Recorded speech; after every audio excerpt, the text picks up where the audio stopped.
Buenas noches con todos, chicos. Bueno, el día de hoy estamos continuando con las ponencias. El tema a tratar es diabetes mellitus. Le damos la bienvenida a nuestra ponente, Blanca Castillo Coronel. Ella es estudiante de la Universidad San Martín de Porres, filial Norte, Chiclayo. También es creadora de contenido médico y tiene experiencia en la docencia médica. Le damos la bienvenida a Blanca para ya poder iniciar. Hola, Blanca, ¿te encuentras sí, por ahí? sí, claro. ¿Qué tal? Buenas Ya. noches. Bien, el día de hoy vamos a tocar una de las enfermedades que son muy frecuentes, ¿no? En este caso va a ser diabetes mellitus. Como siempre, bueno, hablar el contenido, más que nada vamos a definir qué es esa enfermedad, vamos a hablar sobre su fisiopatología, la fisiología también, manifestaciones clínicas, diagnósticos, una breve mención del tratamiento, las complicaciones y por último la bibliografía que se utilizó. Ahora, sin extendernos mucho, vamos a empezar definiendo qué es en sí la diabetes mellitus. Entonces, la diabetes va a ser un desorden metabólico. Y claro, ¿y este desorden metabólico por qué se va a causar? Si es que lo produce solamente una causa o tiene múltiples causas. En este caso, la diabetes mellitus va a tener causas múltiples. Y estas causas múltiples me llevan ¿a qué? A que mi organismo empieza a producir una hiperglucemia crónica. Y al haber esta hiperglucemia crónica, se va a ver asociada a alteraciones en el metabolismo de hidratos de carbono, en las proteínas y las grasas. Y si ustedes se preguntan, ¿y a consecuencia de qué se empiezan a ver estas alteraciones en mi metabolismo o en el metabolismo de los pacientes que padecen esta enfermedad? Pues nada más y nada menos va a ser que consecuencia de defectos en la secreción de la insulina, pero a su vez puede también estar afectada la acción que tiene la insulina o puede ser tanto el defecto en la secreción o en su acción, es decir, ambas cosas a la vez. También va a existir una clasificación de las causas en este caso de la diabetes. Ustedes han de haber escuchado diabetes tipo 1, diabetes tipo 2, la diabetes renal, la diabetes tipo ODI, ¿no? Es la que existe ahora. En este caso, la diabetes no es una diabetes que está al 10% y van a escuchar que se le denomina como la diabetes 9%. ¿Por qué? Porque mayormente esta enfermedad se presenta, o bueno, es una enfermedad autoinmunitaria y mayormente está asociada a la genética. ¿Por qué? Porque como va a ser autoinmunitaria, nosotros sabemos que son las células a las que producen insulina, ¿no? En la páncreas. Entonces, al ocasionarme esto, empiezan a generar anticuerpos que hacen que destruyan esas células y por eso es que no se va a poder producir suficiente insulina. Y esto hace que haya un déficit absoluto de ¿quién? De insulina. Y también es conocida como la porque mayormente la vamos a encontrar antes, digamos que en entre 10 a 12 años, mayormente como se dice, un nombre juvenil, en niños, adolescentes. Y aquí, ¿cómo encontramos estos pacientes? Estos pacientes van a ser flacos, van a tener, o bueno, una de sus complicaciones van a ser, digamos, van a ser la cetoacidosis. Si hablamos ahora de la diabetes tipo 2, tenemos que esta diabetes es la que más frecuentemente, que va a ser del 90 al 95%. Pero en este caso, aquí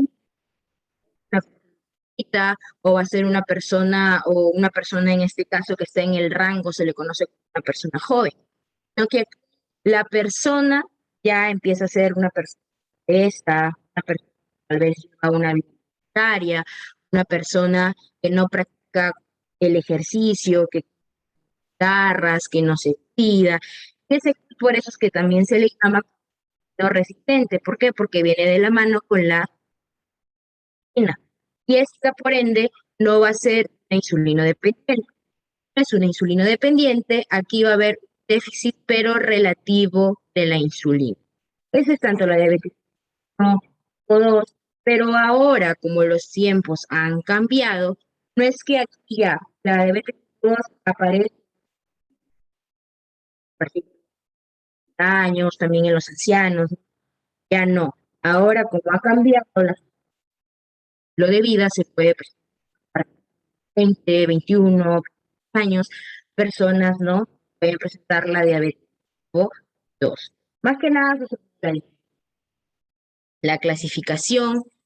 Y vamos a empezar recordando un poco sobre la fisiología.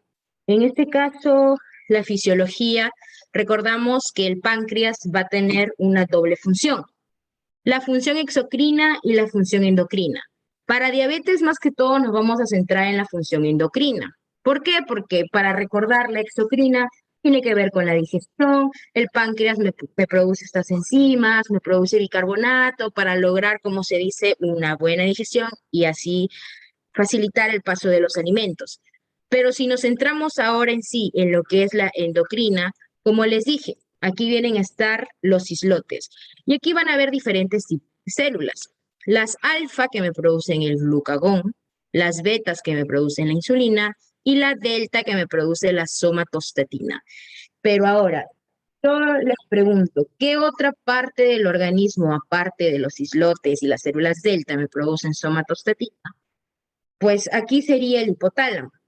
¿Por qué? Porque el hipotálamo se va a encargar, o bueno, la somatostatina se va a encargar de qué? De regular la hormona de crecimiento. Es por eso que si a mí me preguntan qué otra parte de mi organismo produce la somatostatina, el hipotálamo, eso es más que todo sería la parte de fisiología, ¿no? La parte endocrina, para recordar que son las células beta las que me producen la insulina, las alfa el glucagón y las delta la somatostatina. Ahora, pasamos a hablar de la fisiopatología. Todo va a empezar desde que empieza a haber este aumento de glucosa en la sangre, es decir, una hiperglicemia. Cuando yo empiezo a ver o empiezo a aumentar, no sé, mi ingesta de alimentos de comida chatarra, o tal vez tengo antecedentes familiares, ¿no? De repente mi papá, mi mamá, mi abuelita ha presentado, presenta diabetes, o quizá murió y ha tenido diabetes, pues puede ser un factor ya de que yo pueda presentarlo si es que, claro, no me cuido, no empiezo a llevar mi vida sedentaria, empiezo a seguir comiendo descontroladamente, ni Kentucky, ni Pizza Hut, entonces empiezo a ver esta hiperglicemia. Y una vez que empieza a ver esta hiperglicemia, entonces mi cuerpo tiene que eliminar toda esa glucosa excesiva en la sangre.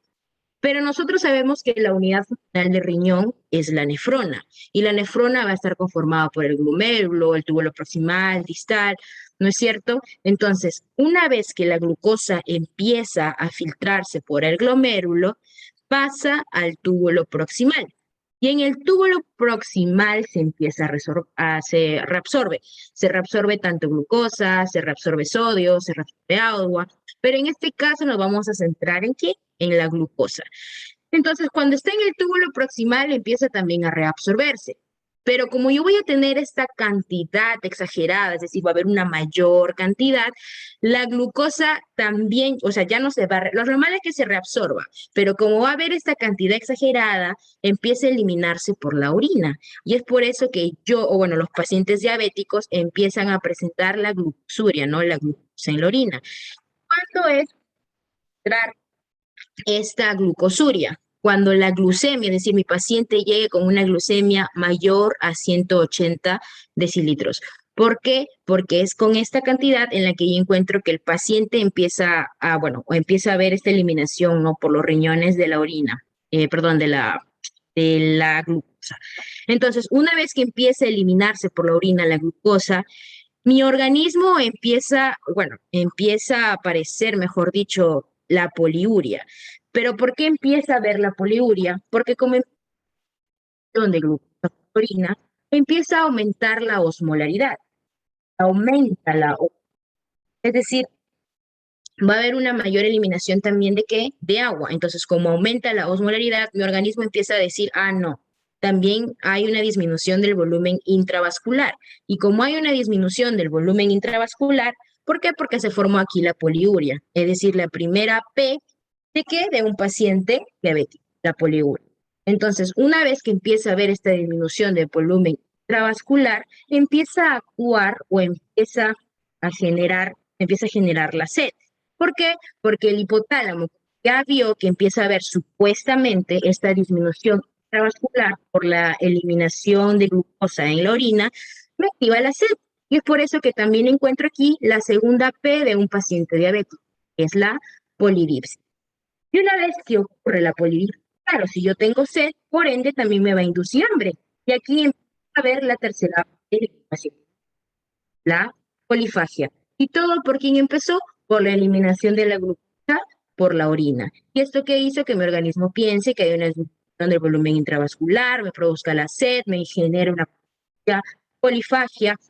Va a haber esa generación de polifagia, es decir, el paciente empieza a comer, empieza a haber una más metabolización de proteínas, de grasas, ¿no? Y eso hace que trabaje más mi hígado. Si trabaja más mi hígado, por ende, empieza a aumentar la gluconeogénesis, empieza a aumentar aún más la hiperglucemia. Esto hace que haya una mayor metabolización de grasas, que empiece ya a coger toda esa grasa que se encuentra almacenada, y por eso es que aquí empieza a aparecer la última P de mi paciente diabético, que es la pérdida de peso. Que me preguntan las manifestaciones, les van a escuchar las 4 P: poliuria, polidipsia, polifagia y pérdida de peso. Y todo empezó ¿por qué? Por una hiperglicemia, que esta cantidad no se tuvo que estar en la orina.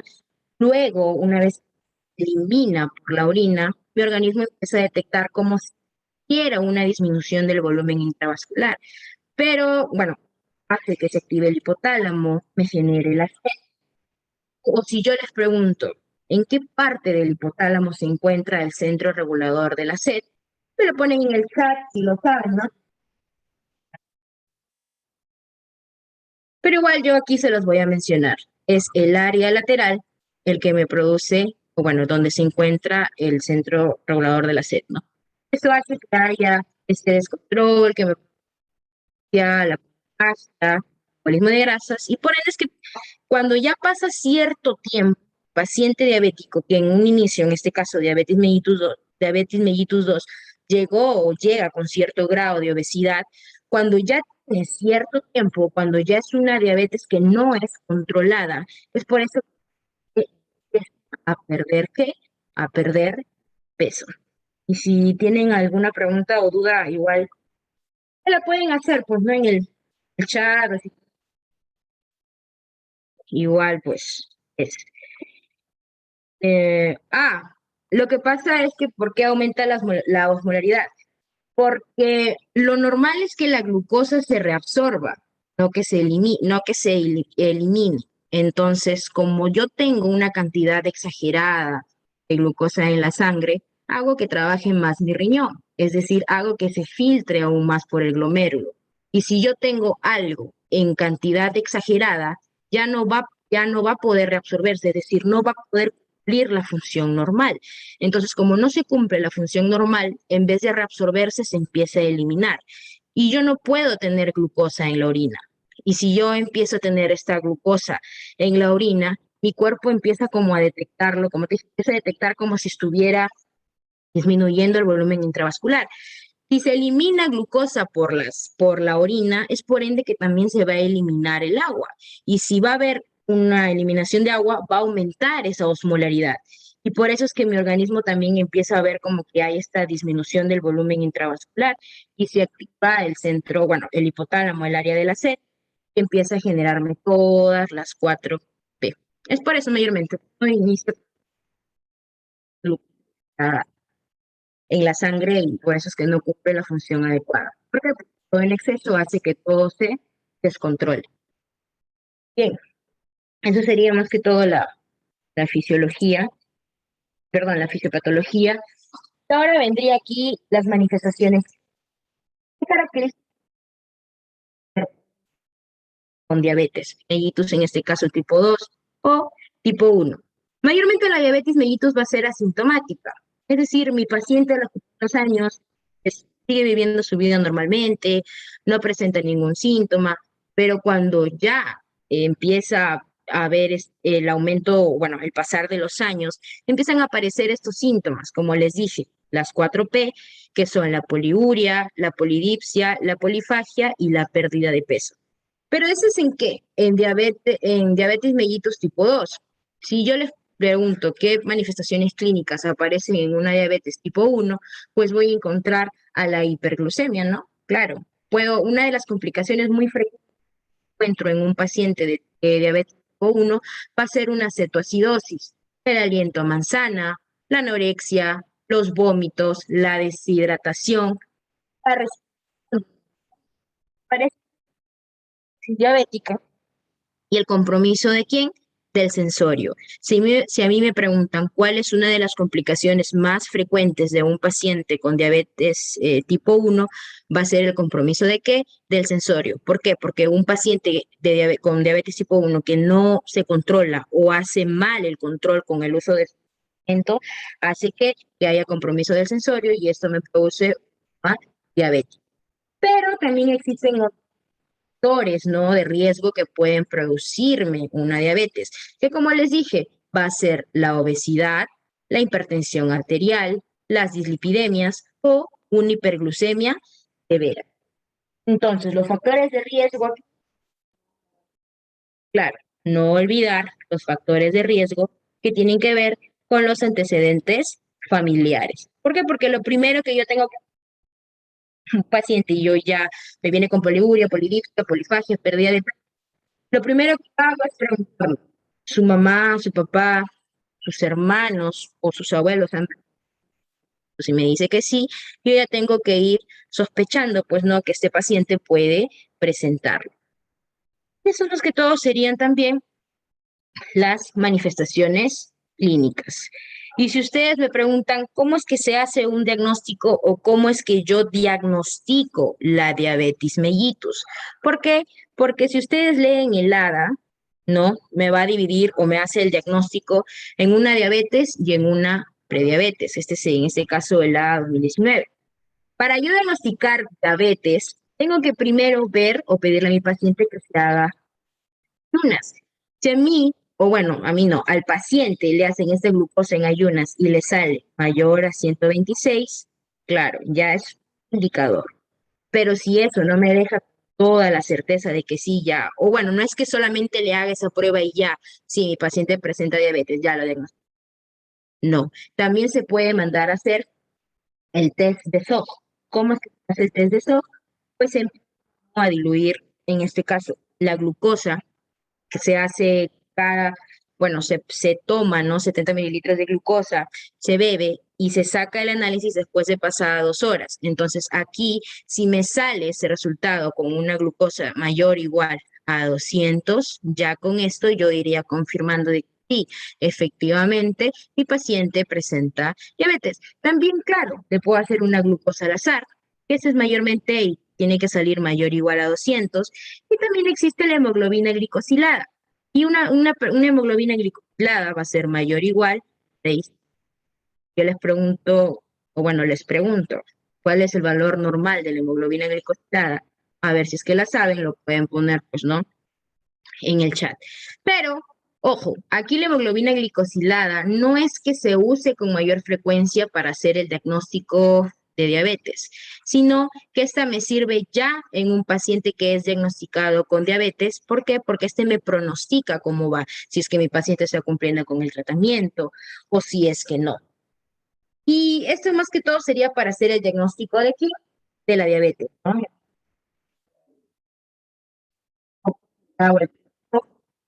Y, o primero le hago el test de SOG y tengo dudas, yo puedo comprobar de que mi diagnóstico es cierto con una glucosa en ayunas. Claro, es de 4 a 6,5. Está bien la respuesta. Ahora, eso en todo caso sería lo que es diabetes, ¿cierto? Pero ¿qué pasa si el paciente llega, pero con valores ya no mayor a 126, ya no mayor o igual a 200, si no me llega que tiene una glucosa en ayunas de 100? a 125 o un test de SOG de 140 a 199. Yo ya empiezo a sospechar que es un paciente prediabético. Mayormente, bueno, este paciente con 140 a 199, a este paciente se le conoce como el paciente intolerante a la glucosa. Así dice, intolerante a la glucosa. Y si es, o si sale con una glucosa ayunas de 100 a 125, pues es intolerante a la glucosa en ayunas. Ahora, si yo le mando a mi paciente a hacer una glucosa al azar, mayormente en prediabéticos no se utiliza la glucosa al azar, mayormente es en un paciente que yo ya sospecho según sus manifestaciones clínicas, sus antecedentes familiares, ¿no? Y bueno, en prediabéticos no se utiliza. Pero aquí, como les dije, la hemoglobina glicosilada, que es mayormente una prueba para ver el pronóstico, ¿no? Más que todo, va a estar entre 5.7 a 6.4. ¿Por qué? Porque si me llega un paciente prediabético, yo ya puedo decirle, ¿sabe? Usted no se a la larga, en unos meses, unos años, usted ya puede padecer en sí la diabetes. Prediabéticos es como que están ya prácticamente a un paso, por así decirlo, de sufrir la diabetes, que no cambia el estilo de vida, es que no mejora en sus hábitos alimenticios. Y esto más que todo sería el diagnóstico, ¿no? Todo empieza con la glucosa en ayunas mayor a 126, o si es que primero le hago un test de shock y me queda la duda para poder diagnosticarlo, lo confirmo con una glucosa en ayunas, ya lo recontra con la glucosa. Y si se presenta este diabetes, hago su ¿para qué? Para ver si verdaderamente está controlando, pues, ¿no? Esa glucosa, si está controlando su movimiento, entre otras. Ahora, si nosotros hablamos de las complicaciones, en la diabetes yo voy a encontrar que van a haber complicaciones agudas y complicaciones crónicas. En este caso vamos a hablar de las complicaciones agudas. Lo que yo voy a encontrar en un paciente con diabetes es que presenta un estado de cetoacidosis diabética o si no puede presentar un coma hiperosmolar. Pero ¿cómo yo diferencio cuándo es una cetoacidosis o cuándo es un coma hiperosmolar? Y ojo, esto preguntan, porque si ustedes lo buscan, yo me acuerdo que sí me preguntaban en los cursos cuándo es que se presenta una cetoacidosis diabética, pues aquí el paciente va a tener pH disminuido, ojo, disminuido. Y la glucosa la vamos a encontrar mayor a 250. Aquí yo voy a tener carbonato, va a estar también disminuido, tanto el bicarbonato como mi pH. ¿Por qué? Para que se compense. Que si encuentro cuerpos cetónicos, no, vaya, bueno, cuerpos cetónicos aquí, cuerpos cetónicos. Y la osmolaridad, porque también tiene que aquí ver la osmolaridad, aquí va a ser variable o va a estar normal o normal. Entonces, aquí tengo que fijarme el pH en el bicarbonato y en la glucosa, que es mayor a 200. Y eso representa que un paciente con dosis diabética. ¿Y cuáles son las manifestaciones clínicas de una cefación diabética? Voy a encontrar a mi paciente con deshidratación, ya, una deshidratación leve o moderada. Puede encontrarlo también con náuseas, puede encontrarlo con vómitos, paciente llega ya, pues no. Y encuentra también la respiración, como les dije, la respiración de Paul. Y, ¿no? Que puede haber también, ¿no? En una diabetes tipo 2 alteración del, pero es más frecuente encontrarlo en la diabetes tipo 1. Pero que sí puede haber la diabetes, claro, sí, pero es muy raro. Con frecuencia lo puede una diabetes tipo 1. Pero si tú me preguntas ya, si ese es el pacidosis diabética, ahora hiperosmolar.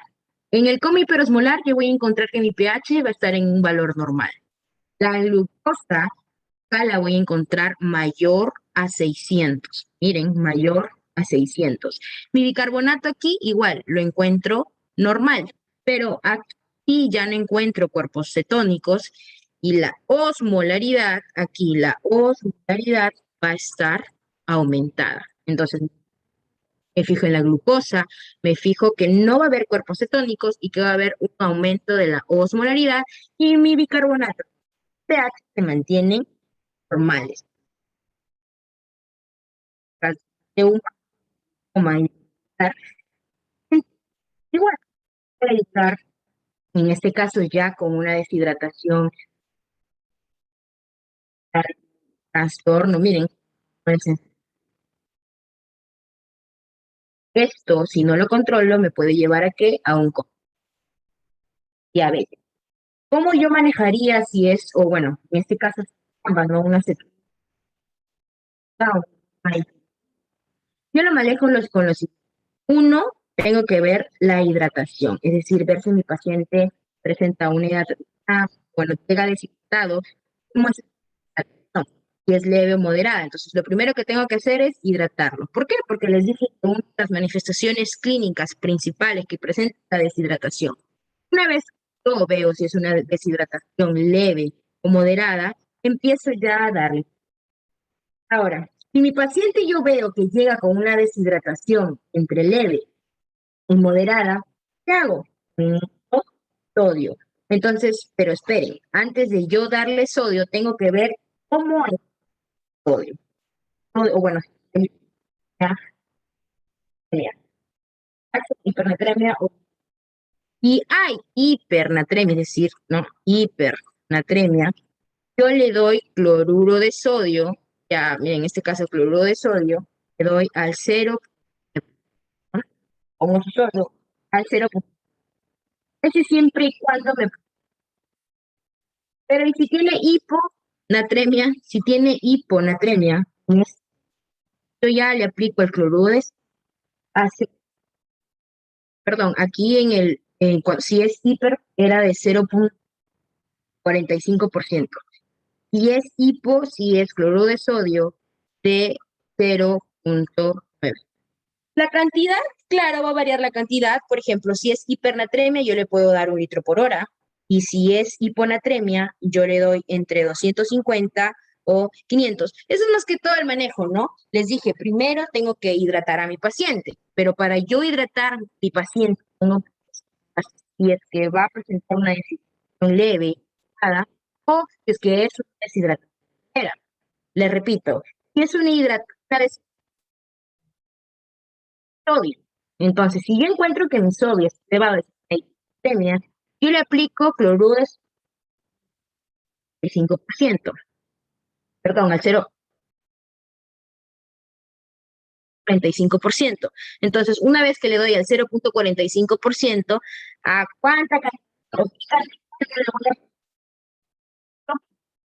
Si es que tiene ya esta hiponatremia, yo le doy cloruro de sodio al 0,9% entre 250 a 500 mililitros por hora. Ese es en el caso que sería de lea moderada. Pero si yo encuentro una deshidratación severa, ¿qué hago? ¿No? Fácil. Le aplico cloruro de sodio frente, ya claro, va a estar descontrolado este sodio. Cloruro, ¿a cuánto doy? Al 0,9%. ¿Por qué? Porque si llega ya con esa deshidratación severa y no tengo el tiempo para estar sacándole o ver o para manejar la cantidad de sodio que tiene, de frente yo le puedo aplicar cloruro de sodio al 0,9%. ¿Cuánto? 1 litro. Ahora, una vez que yo ya hidraté a mi paciente, paso a ver a lo que es el potasio. Para yo ver el potasio, tengo que ver si hay una disminución del potasio, si es que mi potasio está normal o si es que hay un aumento del potasio. Yo no le administro insulina, no insulina. No le administro. Y lo que sí le aplico es potasio, le aplico potasio, ¿cuánto? 40 mili equivalente. 40 mili, miren, ojo, le aplico potasio, porque ya le estoy aplicando más, con más potasio, está aumentado en ese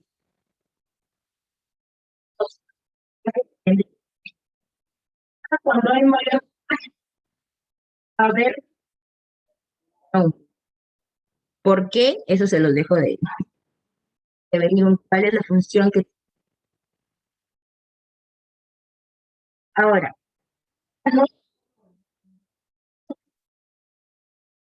Parte de la insulina también se le puede dar, o bueno, también se puede aplicar potasio, pero unos 20 milivalentes. Cuando está elevado el potasio, insulina. Lo que no le aplico aquí no le aplico el potasio. Porque aquí era, ¿por qué no le aplico el potasio? Porque el potasio hace que haya, bueno, afecta a mi músculo cardíaco. Y si afecta a este músculo cardíaco, el aumento hace que me lleve a mi paciente o que haga un paro cardíaco. Eso creo que también lo puede encontrar en el libro Guyton, te dice la función cuando hay elevado.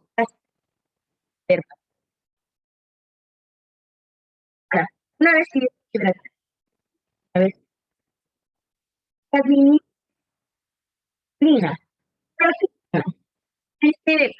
cuando yo la administro,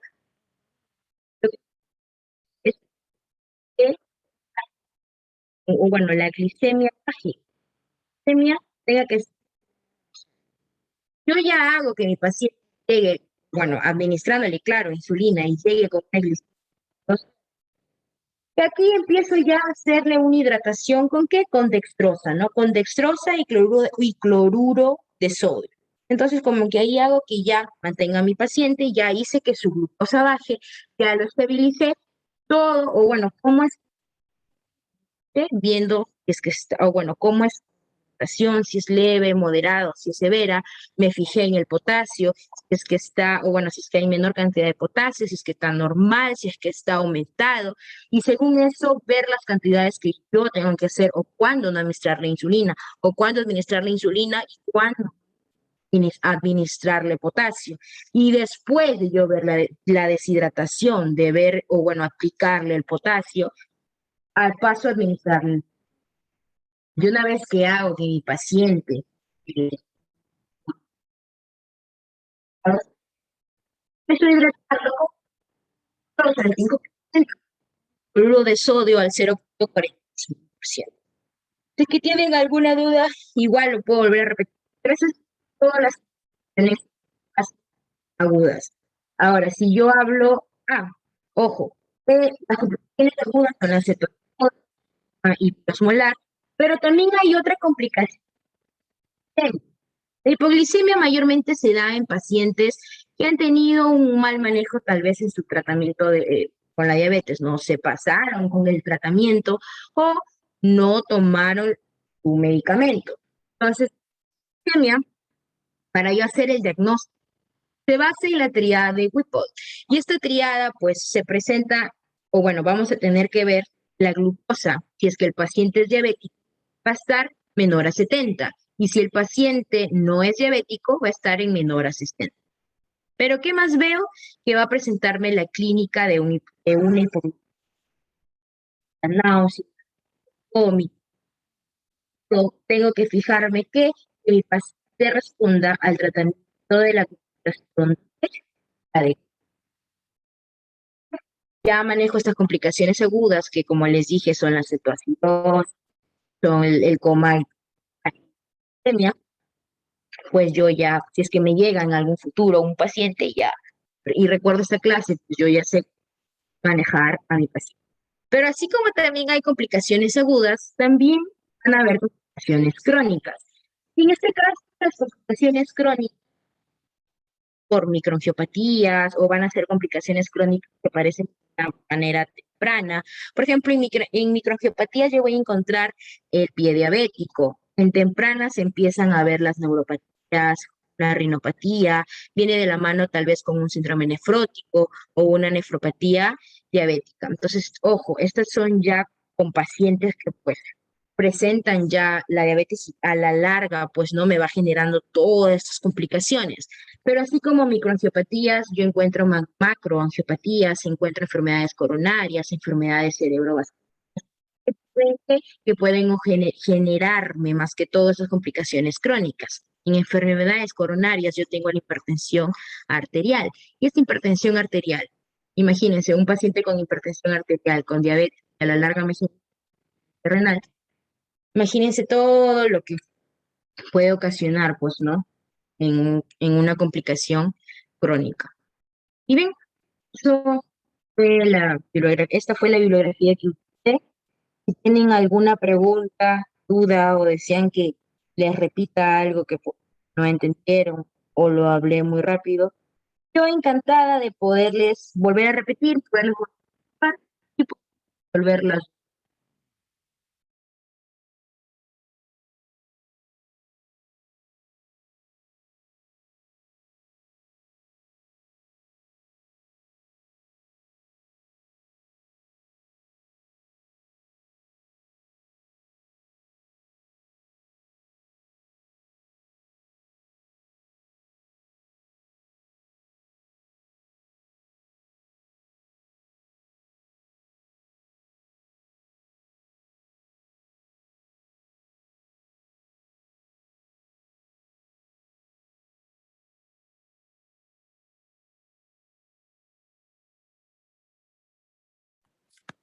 Muchas gracias, Blanca. Avisarles a los chicos que tenemos una trivia. En realidad la trivia está basada en la clase que acaban de escuchar. Lo vamos a pasar por el chat también para que se puedan conectar y el ganador podrá obtener su certificado.